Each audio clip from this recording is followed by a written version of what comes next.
నమస్తే, welcome to reflection news. నేను శర్మ. విశ్వగురువుగా భారత్ అవతరిస్తోంది.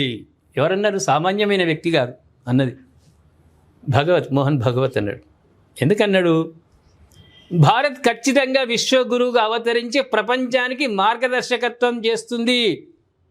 భవిష్యత్తుపై ఎవరు ఎటువంటి సందేహాలు పెట్టుకోవద్దని రాష్ట్రీయ స్వయం సేవక్ సంఘ్ ఆర్ఎస్ఎస్ అధ్యక్షుడు మోహన్ భగవత్ వ్యాఖ్యానించాడు. అది వాస్తవం.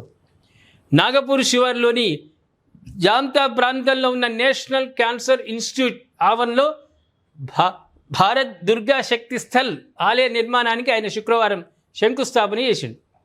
నిరంతర ప్రయత్నాలు, సామూహిక క్రమశిక్షణ ద్వారా విశ్వగురు కావాలనే భారత్ కళ సాకారం అవుతుంది.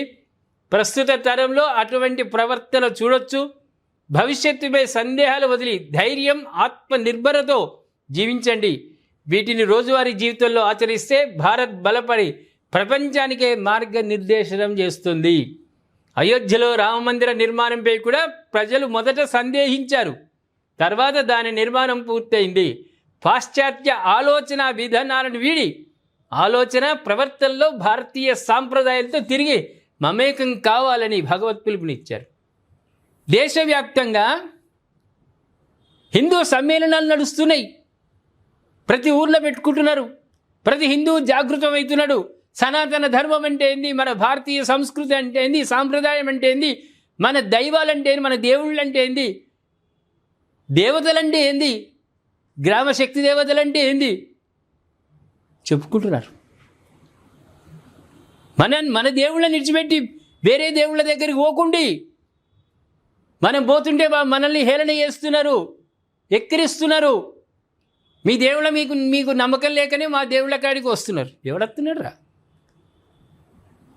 మా దేవుళ్ళ మీద నమ్మకం లేక కాదురా, మా తాతలు వస్తున్నారు మేము వస్తున్నామని అన్నారు. ముఖం మీద మన వాళ్ళు మాట్లాడినటువంటి మాటలు.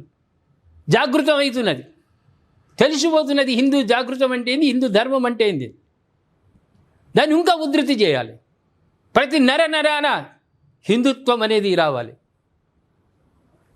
ఉగ్రవాదంగా మనం మత ఛాందసవాదంగా పోం. మనం శాంతి సౌభ్రాతృత్వం మన రక్తంలోనే ఉన్నది. మనల్ని ఎక్కిరించినటువంటి వాడు, మనల్ని హేళన చేసినటువంటి వాడు మాటలతో బుద్ధి చెప్పాలి, మళ్ళీ అనకుండా. ఆ స్థాయి దాకా ఎదగాలనే దేశం మొత్తం సమ్మేళనాలు నడుస్తున్నాయి. తెలియని వాళ్లకు తెలియజేయాలి. అంతటి గొప్ప దేశం అతి త్వరలోనే విశ్వగురు స్థానానికి చేరుకోబోతుందని మోహన్ భగవత్ అన్నాడంటే మోస్ట్ సీనియర్. ఆయనని ఎక్కడ నువ్వు బ్లడ్ శాంపిల్స్ తీసినా కూడా హిందూ అని వస్తుంది. అటువంటి ఆర్ఎస్ఎస్ వాది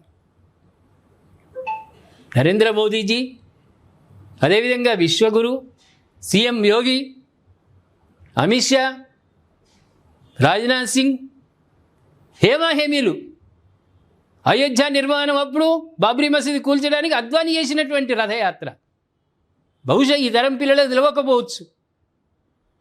అంత వృద్ధుడైనా కూడా దేశవ్యాప్తంగా తిరిగిండు. అటువంటి దేశం మనది. బంగారి గడ్డ, ముక్కోటి దేవతలు కొలువైనటువంటిది. మనం ఇంకొని దేవుడికి పోవుడు కాదు. కానీ ఒక సాంప్రదాయం, మా తాతలు పోయినరు ఏడాదికి, మేము పోతున్నాం.